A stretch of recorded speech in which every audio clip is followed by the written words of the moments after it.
దేవాది దేవునికి ఘనత మహిమ ప్రభావం కలుగును గాక.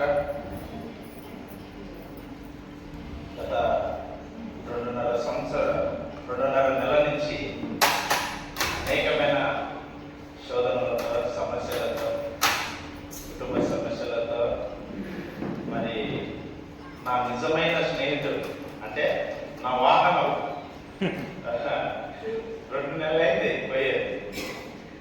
అది దానికోసం వేచి ఉండి చాలా తొందరపడ్డా. అది ఎవరెవరు సహాయం పొందినా ఎవరు రాలేదు. రక్త సంబంధులు వాళ్ళందరూ సహాయం పొందినా ఎవరు రాలేదు. చివరికి ఒక్కటే ఒక ఆలోచన వచ్చింది. బ్రదర్ కుమార్ గారికి ఫోన్ చేసిన వెంటనే ఇలా సంగతి అంటే ఎప్పుడే వచ్చాడు. వచ్చి ఇద్దరం పోలీస్ స్టేషన్కి వెళ్ళి మాట్లాడి వచ్చాము. నిజంగా ఏంటంటే మనము మనస్తులు, మన రక్త సంబంధులు మనం అనుకుంటాము. ఆ సమయానికి ఎవరు రాదు. ఆ సమయానికి దేవుడికి ఎవరు ఏర్పాటు చేసి ఉంటారో ఆ సమయానికి వాళ్ళు వచ్చేటారు. ఏదేమైనా 2.5 నెల చాలా తొందరపాట్లు కలిగిన అనేక సమస్యలు వచ్చినాయి. ఆయనను దేవుడు వాటి నుంచి జయించాడు. ఆ వాహనం దొరకక చాలా తొందరపాటు అయినప్పుడు నేను పంజాబ్లో ఉన్నప్పుడు 2.5 అయింది ప్రభువా, ఏంటి ప్రార్థన చేస్తున్నా ఇంతవరకు వాహనం నా స్నేహితుడు నాకు దొరకడం లేదని చెప్పి ఆ పంజాబ్లో అక్కడే రెస్ట్ హౌస్లో మోకరించి చాలా మనస్ఫూర్తిగా ప్రార్థన చేస్తున్నాండి. కృతజ్ఞత పూర్వకంగా ప్రార్థన విజ్ఞాపన చేత నేను ఆ వాక్యం జ్ఞాపకం చేసుకుని ప్రార్థన చేసుకున్న 2వ రోజుకి వాహనం నా ఇంటి దగ్గర వచ్చి ఉన్నాయి. ఎందుకు ఈ మాట చెప్పాల్సి వచ్చిందంటే, మనము విశ్వసించి నిరీక్షణ కలిగి నమ్మి మనం ఎప్పుడైతే ప్రార్థన చేస్తామో ఆ ప్రార్థనకు ఖచ్చితంగా దేవుడు జవాబిస్తాడని నమ్మితే ఖచ్చితంగా దేవుడు ఆ యొక్క ప్రార్థనకి ప్రతిఫలం ఇస్తాడని దానికి నేను ఈ మాట చెప్పాల్సింది. దేవుడు మరి నా స్నేహితుడిని తిరిగి నాకు అందించాడు. ఆ స్నేహితుడిని మంచిగా మళ్ళా మంచిగా పెట్టుకునే దానికి దేవుడు నాకు అనుగ్రహించాడు. దేవాది దేవునికి నా 2 చేతులు జోడిస్తూ దేవునికి నిండు హృదయంగా వందనాలు చెల్లిస్తున్నాను. ఈ సమయంలో దేవుని వాక్యం చదువుకుందాం. అపోస్తలుడైన పౌలు హెబ్రీయులకు రాసిన పత్రిక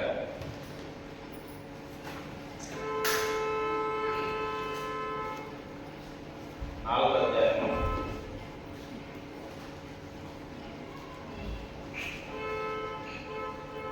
14వ వచనం. హెబ్రీయులకు రాసిన పత్రిక అపోస్తలుడైన పౌలు 4వ అధ్యాయము 14వ వచనం. దయచేసి ఎవరైనా మాట్లాడతాం. ఆకాశమండలం గుండా వెళ్ళిన దేవుని కుమారుడు యేసు గొప్ప ప్రధాన యాజకుడు మొదలుకున్నాడు కనుక మనం ఒప్పుకున్న దానిని గట్టిగా ప్రార్థన చేస్తున్నాం.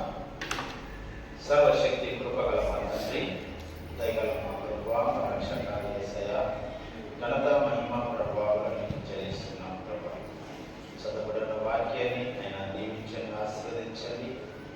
నా నోరు తెరవగా మీ మాటలు నా నోటి ద్వారా వినిపించండి. ప్రభా, ఇక్కడ చేరొచ్చిన మా అందరితో మాట్లాడమని, ఘనత మహిమ ప్రభావాలు మీరే పొందుకోమని యేసయ్య పరిశుద్ధ నామమున దయతో ప్రార్థించి అడిగి చూస్తున్నాను. దేవునికి మహిమ కలుగుగాక. ఇక సమయంలో చదవబడిన వాక్యం మనం చూసినట్లయితే, ఆకాశ మండలం గుండా వెళ్ళిన దేవుని కుమారుడైన యేసు అను గొప్ప ప్రధాన యాజకుడు మనకున్నాడు కనుక మనం ఒప్పుకొనిన దానిని గట్టిగా చేపడుతున్నాము. ఇక్కడ నేను 2 అంశాలు నేను చెప్పదలుచుకున్నాను. ఒకటి, మనం ఒప్పుకున్నదాన్ని, ఏమైతే ఒప్పుకున్నాం దానిని ఒప్పుకున్నదానిని నెరవేర్చాలా. 2వదిగా గట్టిగా చేపట్టాలి. ఈ 2 అంశాల గురించి సమయం మనం ధ్యానించుకుందాం.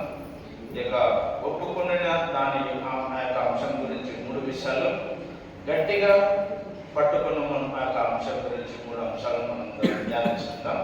ఇక్కడ మనం చూస్తే మొదటిగా ఆకాశ మండలం గుండా వెళ్ళిన దేవుడు ఈ లోకానికి మానవ దాడికి వచ్చి ఆయన ఈ లోకాన్ని ప్రేమించి తండ్రైన దేవుడు తన కుమార్ని ఈ లోకాన్ని మనందరి కోసం పంపించి ఈ లోకాన్ని సువార్తను ప్రకటించి మన కొరకై సిలువేయబడి సమాధి చేయబడి చనిపోయి పరలోకానికి ఎక్కి తండ్రి కుడి పార్శ్వమున కూర్చొని మన కొరకు విజ్ఞాపనం చేస్తున్నాడు. ఆయన ఏ రీతిగా అయితే వెళ్ళాడో ఆకాశ మండలం గుండా వెళ్ళాడు. ఆ మాటను ఆకాశ మండలం గుండా వెళ్ళినాడనే ఆ యొక్క పదమును చూస్తే అపోస్తల కార్యంలో 1వ అధ్యాయం 10వ వచనము 11వ వచనమును మనం చూడగలం కదా. చూడండి ఒకసారి అపోస్తల కార్యం 1వ అధ్యాయం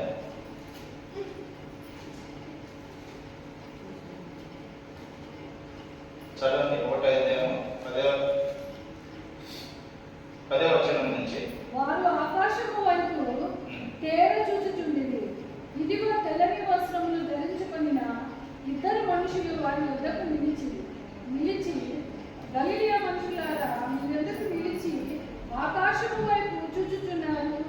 మీ వద్ద నుండి పరలోకమునకు చేర్చుకొనబడిన ఈ యేసే ఏ రీతిగా పరలోకమునకు వెళ్ళుటకు మీరు చూచితిరో ఆ రీతిగానే ఆయన తిరిగి వచ్చునని వారితో చెప్పారు. ఆమేన్. దేవునికి మహిమ కలుగును గాక. యేసు ప్రభువారు ఆయన పునరుద్ధానం తర్వాత 40 దినములు సువార్త ప్రకటించి ఆయన ఆకాశానికి ఆహారం అనేటప్పుడు ఆయన శిష్యులంతా కలిసి ఆయన వెళ్ళేటప్పుడు చూస్తున్నప్పుడు ఆ యొక్క పరిశుద్ధాత్మ దేవుడు ఎవరు? ఇద్దరు కదా. ఇద్దరు పరిశుద్ధాత్మ దేవుడు తెల్లని వస్త్రములు ధరించుకున్న ఇద్దరు మనుషులు అంటే దేవదూతలు ఇద్దరు వచ్చి ఆ యొక్క గలిలయలో ఉన్న ఆ ప్రజలతో శిష్యులతో పరిశుద్ధాత్మ దేవుడు అంటే దేవదూతలు చెప్పుచున్న ఆ యొక్క మాట ఏమంటే ఆకాశ మండలం గుండా వెళుచున్న దేవుణ్ణి మీరు ఎందుకు చూచుచున్నారని మనం ఆలోచన చేస్తే ఈ రీతిగా మనం కనుక ఒక ఆలోచన చేయొచ్చు. ఆయన యేసు ప్రభువు వచ్చిన పని నెరవేర్చారు, తిరిగి ఆయన ఆకాశానికి వెళుతున్నాడు. మీరు ఇంకా చూడాల్సిన అవసరం లేదు, మీరు చేయాల్సిన పని చాలా ఉన్నది అనే దానికి మనం అర్థం చేసుకోవచ్చు. ఆయన ఏ రీతిగా వెళ్ళాడో తిరిగి అదే రీతిగా ఆయన మరలా వస్తాడని ఆ పరిశుద్ధాత్మ దేవుడు చెప్తుండగా వారికి ఈ మాట ఎందుకు పరిశుద్ధాత్మ దేవుడు చెప్పవలసినదని అని ఆలోచన చేస్తే మీరు చేయాల్సిన పని చాలా ఉన్నది. ఏ పని అంటే సువార్త ప్రకటించే పని. మీరు వెళ్ళండి, మీరు వెళ్ళి సువార్తల పని ప్రకటించండి, సువార్తను చెప్పండి, దేవుని గురించి ప్రతి ఒక్కరికి తెలియపరచండి. ఆయన ఏ రీతిగా వెళ్ళాడో తిరిగి ఆయన మళ్ళా ఈ లోకానికి వస్తాడు. కాబట్టి మీరందరూ వెళ్ళి ఈ యొక్క సువార్తను ప్రకటించండి అనే దానికి ఆకాశ మండలం గుండా అనే పదాన్ని గురించి నేను ఆ యొక్క వాక్యం తీసుకొని చెప్పవలసి వస్తుంది. కాబట్టి ఆయన ఏ రీతిగా వెళ్ళాడో ఆకాశ మండలం గుండా ఆయన ఆకాశం వెళ్ళాడు. కాబట్టి ఈనాడు శిష్యులకు చెప్పిన ఆ యొక్క దేవదూతలు మన గంక ఈనాడు మనం చేయాల్సిన పని గంక సువార్తను ప్రకటించాలి. ఇప్పుడు మనము మన యొక్క మధ్యన ఉంటున్నాం. ఆ యొక్క బ్రిడ్జ్ దాటిపోయి అవతల పోవాలంటే చాలా కష్టం. మనకు కుమారు గురించి ఎన్నో సంవత్సరాల నుంచి బోటుకు తిరగడం, రావడం, పోవడం జరగడం చూస్తానే ఉన్నాం. కాబట్టి సువార్త ప్రకటించడము చాలా కష్టం. అయినా కానీ మనము వదలవద్దు. మనం ఏమైతే ఒప్పుకున్నామో మన ప్రభు అయిన యేసుక్రీస్తు దేవుని కుమారుడని మనం ఏమైతే ఒప్పుకున్నామో ఆ ఒప్పుకున్న ఆయన పరిశుద్ధ నామమును మనము ప్రకటిస్తూనే ఉండాలనేదే దేవుని వాక్యం సెలవుస్తుంది. చూడండి, 1 యోహాను సువార్త యోహాను 1 4వ అధ్యాయము 5వ వచనం చూడండి. 1 యోహాను 4:15 వచనం.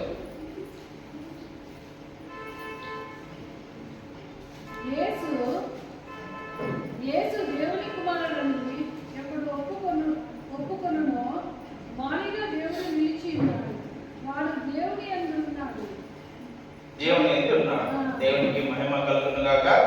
ఇక్కడ యోహాను సువార్తలో యోహాను మొదటి పత్రికలో మనం చూస్తే యేసు దేవుని కుమారుడని ఎవడు ఒప్పుకొనునో, ఆయన దేవుని కుమారుడని, ఈ లోకంలో నీ కోసం నా కోసం యేసు ప్రభువారు వచ్చారని అని మనం ఎప్పుడైతే మన నోటితో ఒప్పుకున్నామో, ఆయన దేవుని కుమారుడని ఒప్పుకున్న తర్వాత మనలో దేవునికి ఉన్న ప్రేమను మనము ఎరిగిన వారని దానిని నమ్ముకునుచున్నాము. కాబట్టి మనం ఒప్పుకున్నాము. కాబట్టి ఆయన దేవుని కుమారుడని మనం ఏ రీతిగా అయితే మనం ఒప్పుకొనుచున్నామో, ఆ దేవుని మనం ఏ రీతిగా ఆ ఒప్పుకున్న దానిని మనం ఏ రీతిగా అనుసరించాలనే అంశం చూద్దాం. మొదటిగా చూస్తే ఒప్పుకునే దాన్ని గట్టిగా చేపట్టడం. ఒప్పుకొనుట మొదటి అంశం చూస్తే మారు మనస్సు.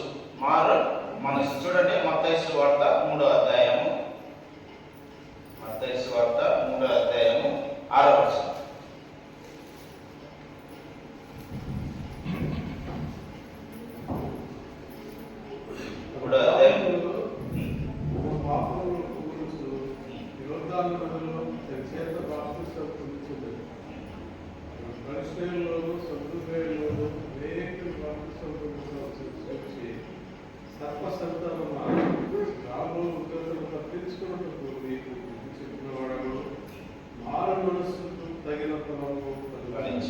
దేవునికి మహిమ కలుగును గాక. ఇక్కడ మనం గమనించినట్టే మారు మనస్సు. మారు మనస్సు అనగా మనందరికీ తెలిసిన విషయం. ఎన్నో సంవత్సరాల నుంచి మనం వింటున్నాం. ఇక్కడ చేరవచ్చిన మనందరం కూడా మారు మనస్సు కలిగిన వారు. మారు మనస్సు అంటే పాత జీవితానికి బాయ్ బాయ్ చెప్పి నూతన జీవితానికి వెల్కమ్ చెప్పినాక మనం ఏదైతే ఒప్పుకున్నామో, ఏమైతే మన ప్రభు అయిన యేసుక్రీస్తు దేవుని కుమారుడని మనం ఒప్పుకున్న తర్వాత మనం మారు మనస్సు కలిగిన తర్వాత, మారు మనస్సు అనగా మన పాత రోత జీవితాన్ని మనం వదిలిపెట్టిన తర్వాత, లేదా లోక ఆశలు, శరీర ఆశలు, పాపములు, అతిక్రమములు, ఈ లోకానుసారమైన క్రియలన్నింటినీ విడిచి యేసు ప్రభు నా రక్షకుడని మనం నమ్మి మారు మనస్సు పొందిన తర్వాత మనము ఒప్పుకొనిన దానిని మనము మారు మనసు కలిగిన తర్వాత దాన్ని అనుసరిస్తూ ఉన్నాము. నమ్మి బాప్తిసం పొందిన వాడు రక్షింపబడును. కాబట్టి మనం నమ్మినాము, ఒప్పుకున్నాము. కాబట్టి మన పాపములను మనం విడిచిపెట్టి యేసు ప్రభు అని మనం ఒప్పుకొనిన తర్వాత మన పాపములను క్షమించడానికి ఆయన ఈ లోకానికి వచ్చాడని, ఆయన నా రక్షకుడని, నా విమోచకుడని, నా సమస్త పాపమును, నా దుర్నీతిని సమస్తము క్షమించాడని మనం ఒప్పుకున్న తర్వాత ఆ ఒప్పుకున్నది మనము మారు మనసు కలిగి మనము జీవించాలనేదే దేవుని యొక్క ఉద్దేశం. అందుకే సామెతల గ్రంథం 28వ అధ్యాయం 13వ వచనంలో దేవుని వాక్యం ఏం సెలవిస్తుందంటే, అతిక్రమంలో దాచిపెట్టువాడు వర్ధిల్లడు, వాటిని ఒప్పుకొని విడిచిపెట్టువాడు కనికరింపబడును అనగా ధన్యుడు. కాబట్టి దేవుని బిడ్డలను మనం మన అతిక్రమములను, మన దోషములను, మన పాపముల సమస్తమును ఒప్పుకోవడం అంటే మనం మారు మనసు కలిగి జీవించడం అంటే నూతన జీవితాన్ని మనము జీవించడం అని మనకు అర్థం. కాబట్టి మనకు జనవరి 1 వస్తేనే మనకు అందరికీ తెలిసిన వాక్యం కదా, చెట్టు గురించి. తోట మాలి, తోట యజమానుడు నూతన సంవత్సరం వస్తే అందరికీ తెలుసు. ఆ చెట్టు ఫలించితే సరే, లేతే దానికి ఏం చేయబడుతుంది? ఏర్ల మట్టు వరకు నరికింపబడుతుంది. కాబట్టి ఒక్కసారి మనం మారు మనసు కలిగిన తర్వాత మనం ఒప్పుకొనిన దానిని మనం అనుసరించి దేవునికి చిత్తానుసారంగా, ఆయన వాక్యానుసారంగా మనము మారు మనసు కలిగి జీవించాలనేదే దేవుని యొక్క చిత్తము, దేవుని యొక్క ఉద్దేశము. దేవుని బిడ్డల మనము కనుక మనం ఏమైతే మారు మనసు కలిగి ఒప్పుకున్నామో దానిని మనం అనుసరిస్తూ జీవించాలనేదే దేవుని యొక్క ఉద్దేశం. కాబట్టి దేవుని బిడ్డలను మనము ఆయన దేవుని కుమారుడని మనం ఒప్పుకున్న తర్వాత ఆ ఒప్పుకున్న దానిని మనము మారు మనసు కలిగి మనము జీవిస్తుండాలనేదే దేవుని యొక్క ఉద్దేశము. మనము కూడా ఆ వాక్యానుసారంగా జీవించాలనేదే మన యొక్క తీర్మానం. మనం ఒకసారి తీర్మానం తీసుకున్న తర్వాత దానిని అనుసరించకపోతే, లేదా వాక్యానుసారంగా జీవించకపోతే ఎవరిని మనం పోలి ఉంటామో?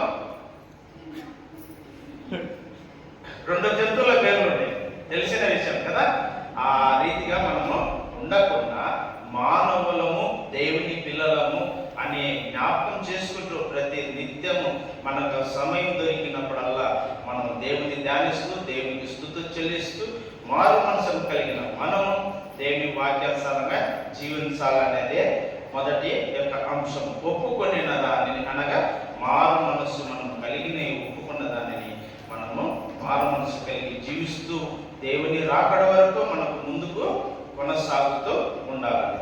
రెండో అంశం చూస్తే విశ్వాసం. రెండో అంశం చూస్తే విశ్వాసము.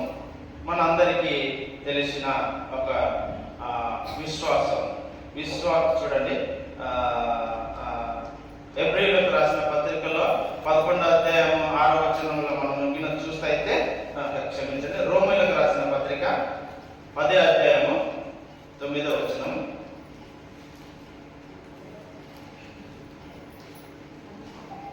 అదేమనగా యేసు ప్రభువుని నీ నోటితో ఒప్పుకొని దేవుని ముక్కులలో నుండి రాయలను లేకున్నది నీ హృదయం విశ్వసించిన నీవు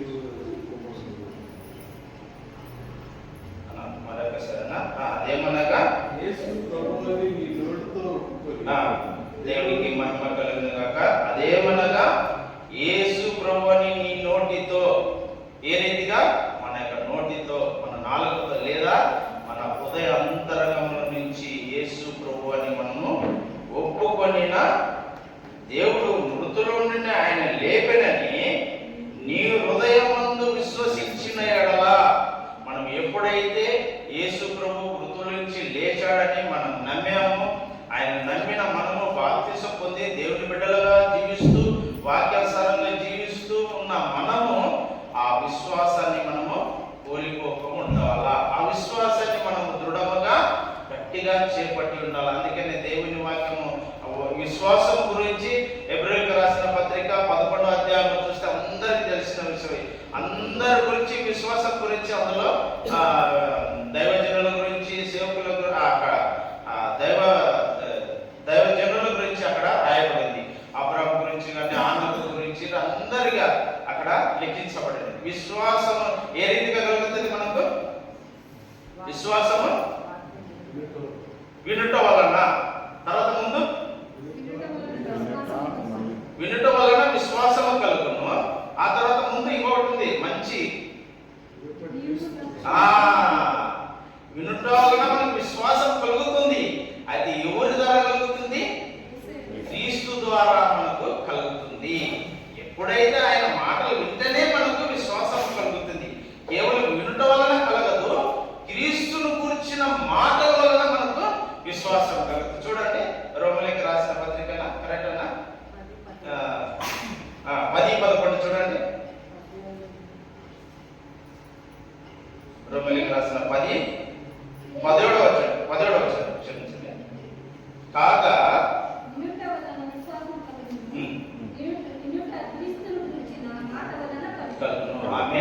విశ్వాసం ఏదైతే కలుగుతుంది వినుట వలన మాత్రమే కాకుండా అక్కడ ఉన్న ప్రభు అయిన యేసు ప్రభు గురించి, క్రీస్తును కూర్చున్న మాటల వలనే మనకు కలుగుతుంది. వేరే వారు వాళ్ళు చెప్తున్నారు, వీళ్ళు చెప్తున్నారు అనే మాటలు కాకుండా ఉండొచ్చు. ఒకవేళ ఇతరుల దేవుని బిడ్డల సాక్ష్యం కానీ వారికి కలిగిన ఆ యొక్క శోధనల గురించి మనం విశ్వసించవచ్చు. అయితే ముఖ్యమైన కారణం ఏమంటే క్రీస్తును గురించిన మాటల వలనే మనకు విశ్వాసం కలుగుతుంది.